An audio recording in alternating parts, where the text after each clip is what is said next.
Hi friends, welcome to prime food recipes. ఈరోజు మనం చాలా రుచికరమైన మరియు హెల్తీ అయిన కొత్తిమీర పచ్చడి ఎలా తయారు చేసుకోవాలో చూద్దాం. దీనికి కావాల్సిన పదార్థాలు: ఒక కట్ట కొత్తిమీర, 50 గ్రాముల శనగగింజలు, ఒక ఎర్రగడ్డ, 2 తెల్లగడ్డలు, కొంచెం అల్లం, 100 గ్రాముల పచ్చిమిరపకాయలు, 2 టమాటో, కొంచెం కరివేపాకు, 1 స్పూన్ ధనియాలు, 1 స్పూన్ జీలకర్ర, 1/2 స్పూన్ పసుపు, 1 స్పూన్ రాళ్ళుప్పు, నిమ్మపండు సైజ్ చింతపండు. తర్వాత ఒక ప్యాన్ తీసుకొని శనగగింజలు వేసి లైట్గా ఫ్రై చేసి సపరేట్గా ప్లేట్లోకి తీసుకోండి.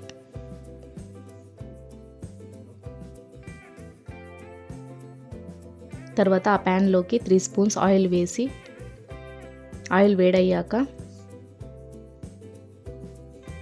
జీలకర్ర, ధనియాలు వేసి ఫ్రై చేయండి. తర్వాత ఎర్రగడ్డలు, కరివేపాకు, తెల్లగడ్డలు వేసి ఫ్రై చేయండి. తర్వాత పచ్చిమిరపకాయలు, అల్లం,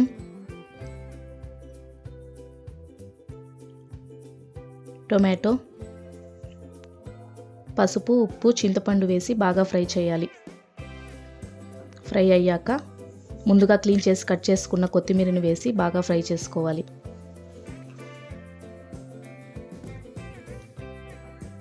తర్వాత అందులోకి ఆల్రెడీ ఫ్రై చేసుకున్న శనగగింజలు వేసి బాగా ఫ్రై చేసుకోవాలి.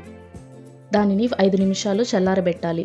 తర్వాత ఒక మిక్సీ జార్ తీసుకొని అందులోకి ఫ్రై చేసుకున్న కొత్తిమీర వేసుకొని గ్రైండ్ చేసుకుంటే కొత్తిమీర పచ్చడి రెడీ. దీన్ని మనం వేడివేడి అన్నం మరియు దోశ, ఇడ్లీ, చపాతీతో కూడా తింటే చాలా అద్భుతంగా ఉంటుంది. మీకు ఎటువంటి డౌట్స్ ఉన్నా కింద కమెంట్ సెక్షన్లో కమెంట్ చేయండి, మేము వాటికి రిప్లై ఇస్తాం. Thanks for watching.